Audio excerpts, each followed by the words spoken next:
Okay. So, how's it going? Good. All right. So, you are a glitch hunter, right? Yeah, primarily, yeah. Okay. Yeah, I went to your YouTube channel and I saw that you got a couple of interesting videos. Did you find all these tricks, or are these documented, or? Pretty sure like all the videos, unless it specifies otherwise in the description, like all the ones on my channel are ones I found. Gotcha. Hang on, your mic sounds a little robot-y. Nope. Hang on. Okay, round 2.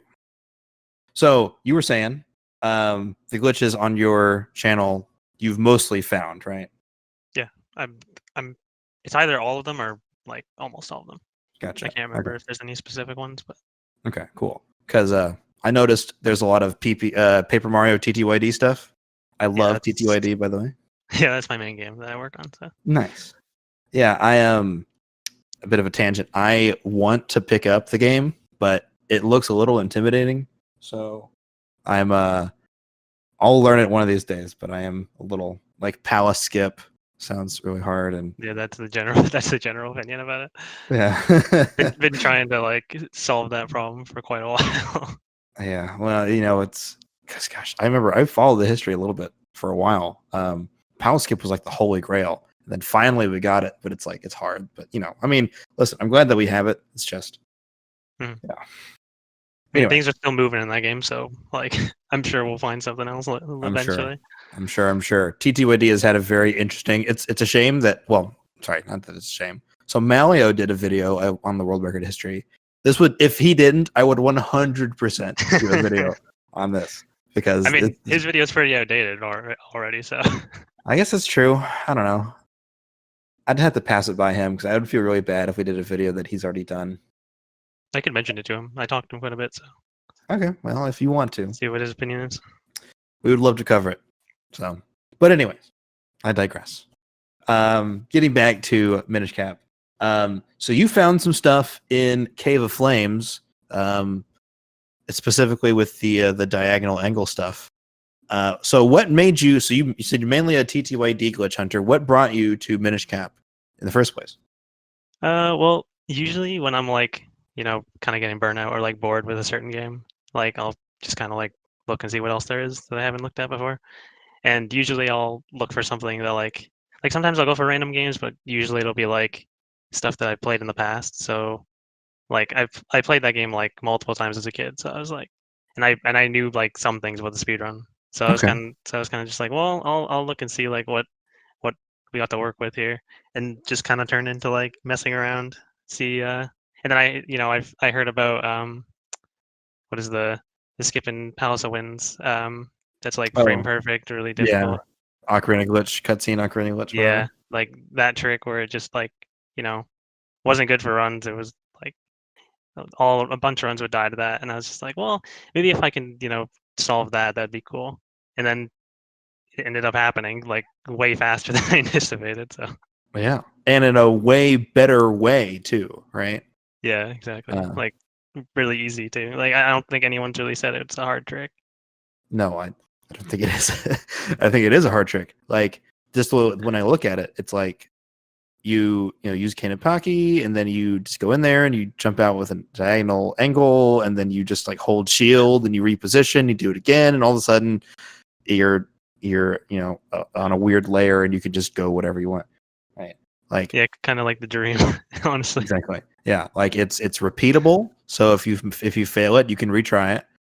It's fast. I think it only takes like 10 to 15 seconds to set up or whatever, right? Like it's super easy. Yeah, pretty quick. Yeah, it's very, very helpful. So I'm sure everyone really, really appreciates it. One of the main points of this video is that, yeah, literally the cutscene Ocarina glitch was so bad that it was killing the run. The community more or less was like, we don't want to play this game anymore because this trick sucks. Yeah. Right. So you more or less you saved the day. I don't know if anyone else has told you that, but I think. Yeah, they made it pretty clear. Okay. All right. Well, I'm glad that you understand the gravitas of the situation. The funny thing about it though is that I didn't even like directly find that skip. Like Mhm. I was doing stuff in Cave of Flames, and then like after I found the glitch, someone else I forget who exactly it was, but someone else was like, "Oh, we can use this to, bypass the dumb skip in Palace of Winds." And I was like, Mhm. "Oh, well, I was gonna look at that when I got there, but I guess the job's already done." Well, there you go. All right. So go ahead and tell me, I guess, either not your whole process, obviously, but how exactly did you kind of start digging around with this whole diagonal stuff, and how did it sort of come about? I don't remember the exact specifics on how like it came about, but I just like generally I'll use addresses and stuff, and just like they had like a list of some of them, so I was looking at like just all of those, and I noticed like weird things with the holes, like when you jump out at an angle. And then I was like, well, what if I go into the hole with Kamapaki, like just use it on the hole and then like see what happens.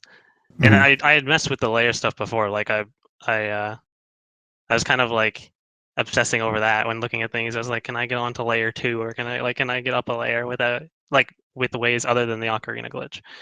And so when I was looking at that, that was kind of my hope. But then when I did it the first time, it didn't work. So I was like, well, I guess this is useless. Like I don't, because like it didn't do what I expected.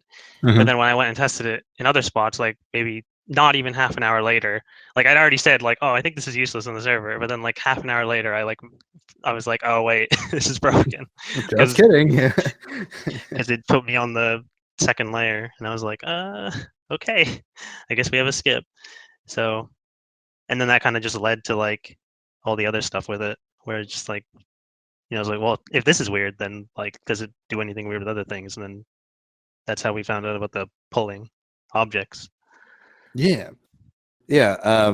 I noticed that when you pull statues, it pulls it in weird directions, and that's Yeah, pretty so it nice. kind of like takes the object and like you pull it in the opposite direction that you're facing. So if you're at a diagonal direction, when you're pulling an object, it'll go in the opposite diagonal direction, and it's kind of like not meant to handle that, so it has some weird results.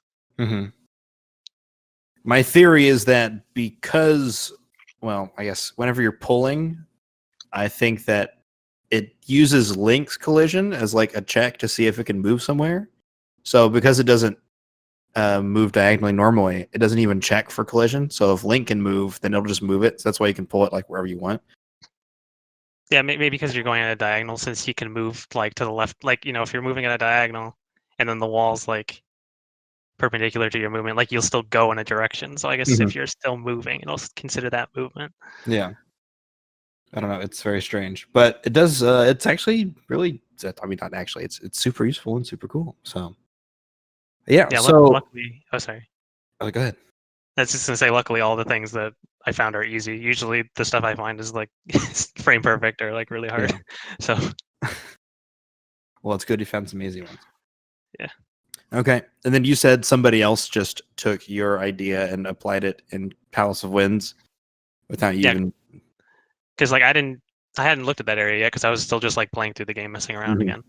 And so they knew about the spot, like having holes or whatever, and just tried it there, and we're like, oh, well, we can use this. And I was like, okay, well, I guess that's my job done, like in that area, Mhm. because I didn't even have to get there in order to indirectly find it. It's pretty funny. There you go. Um, have you found anything else outside of Cave of Flames or Palace of Winds? Not that saves time. Like there's stuff like different out of bounds using like the what are they called? Like the little crab guys with the shells. I can't remember their Mhm. names. Yeah. Yeah. But like you can kind of clip them into the loading zone to do a similar thing to one of the skips with the small key skip Mhm. to like kind of remove the loading trigger. But then there's some other like out of bounds with the mushroom. But I think that's basically it. Like there wasn't really anything else after that, and I kind of like moved away from the game again. But I do plan Okay. on going back at some point. Just kind of I jump around games a lot. That's fair. That's fair. I get you. Okay. You mentioned the small key thing. We haven't gotten there yet. Tell me about that one. So how does that work? So that's using what we talked about with the pulling objects in diagonal directions. Mm-hmm. So if you can actually pull them through the wall. So if you go like near the loading zone and pull it up left, like you kind of start down right from where the loading trigger is, where you want to actually walk past, and then you pull it up into it. And then at that point, it just removes the loading trigger on that tile, so you can go up and pull it back down, and then put it in the hole. And then you can get the key and also go out of bounds and skip a bunch of stuff, because you can go like when you're out of bounds in Minish Cap, it's kind of weird. Like you're actually going into like the space beyond the map, but not really. Like it's not actually there, but the loading trigger will still work, extending past the room. So if you hit the loading trigger, it will treat it as if you're above the room and it could put you in a completely different room. Yeah, it's weird how that works. But it's like keeping track of your coordinates, and then as soon as you hit a loading zone, it's like, okay, now you're in that room now. Yeah, there's like it's like a designated map, like the whole. So you'll have like a dungeon. Even the different floors seem to be on the same map. Mm-hmm. Like there's like an area value and like kind of areas within that area. Mm-hmm. And so as long as you're at the right coordinates, if you like pass the trigger, you can like load stuff in that kind of like block. Like you'll have a bunch of different like sections. Nice. Okay. Do you happen to know how much time any of these save? I know the small key skip saves around 30 seconds. Okay. And I don't remember how much the other stuff saves overall. It was quite a bit. It was like definitely minutes. Yeah, I'll verify with them. I was just curious if you knew off the top of your head. Okay. All right.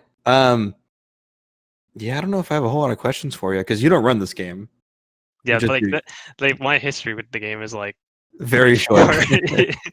It's very significant though, so that's why I wanted to get you in, because I was like, ooh, found the guy who found the skips. That's so cool. So you effectively saved the Minish Cap. So thought I had to get you in. Just had to crash in there and do my thing, I guess. There you go. All right. Well, yeah, I don't think I have any other questions for you, unless you have any tidbits that you wanted to say before we call it. No, I guess that's about it. Like, I mean, just thanks to the community for like, being cool and welcoming me when I was kind of just like chilling there for like a few weeks. I got you. Yeah. Okay. All right. Well, let me go ahead and end this recording here. But thanks for chatting.